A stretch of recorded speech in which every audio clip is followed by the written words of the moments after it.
تبارك الذي بيده الملك وهو على كل شيء قدير. نحمده ونصلي على رسوله الكريم.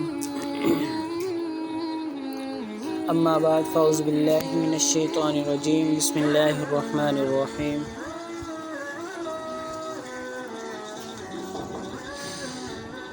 میرے واجب الاحترام بھائی بزرگوں دوستوں،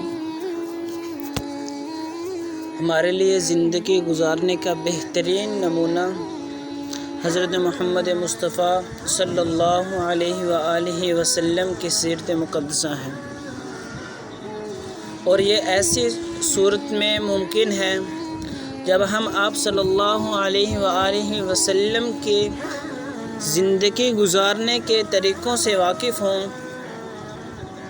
مزید برآں ہمیں اس بات کا مکمل یقین ہو کہ آپ صلی اللہ علیہ وآلہ وسلم کی پیروی کر کے ہی ہم دین اور دنیا میں ہی کامیاب ہو سکتے ہیں.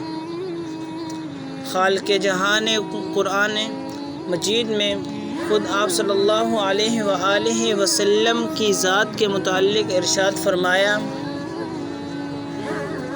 ترجمہ: ہم نے آپ صلی اللہ علیہ وآلہ وسلم کو دونوں جہانوں کے لیے رحمت بنا کر بھیجے. رحمت کے معنی پیار، ترس، ہمدردی، غم گساری کے ہیں. اللہ تعالیٰ نے اس آیات مبارکہ میں واضح فرما دیا کہ اللہ تعالیٰ رب العالمین ہے اور قرآن ھدی للعالمین ہے، تو حضرت محمد صلی اللہ علیہ وآلہ وسلم رحمت للعالمین ہے.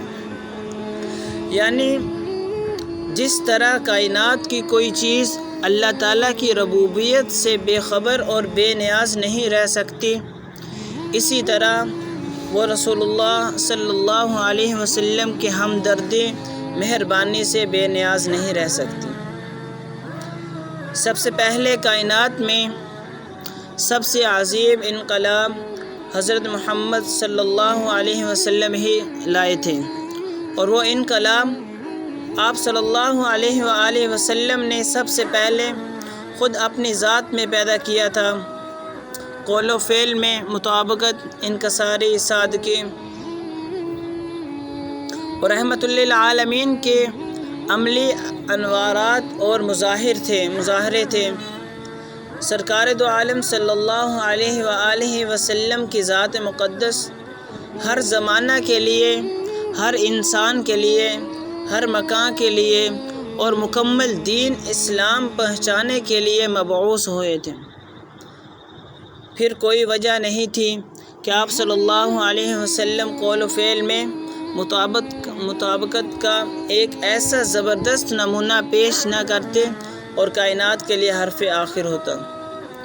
حضرت ابو موسیٰ رضی اللہ تعالی عنہ فرماتے ہیں کہ رسول اللہ صلی اللہ علیہ وآلہ وسلم جب اپنے کسی صحابی کو کسی کام پر مأمور کر کے بھیجتے تھے، کہ رسول اللہ صلی اللہ علیہ وسلم جب اپنے کسی صحابی کو کسی کام پر مأمور کر کے بھیجتے تھے تو فرماتے تھے کہ لوگوں کو خوشخبری دیتے رہنا اور ان کو متنفر نہ ہونے دینا، آسانی کرنا اور تنگی میں مبتلا مت کرنا.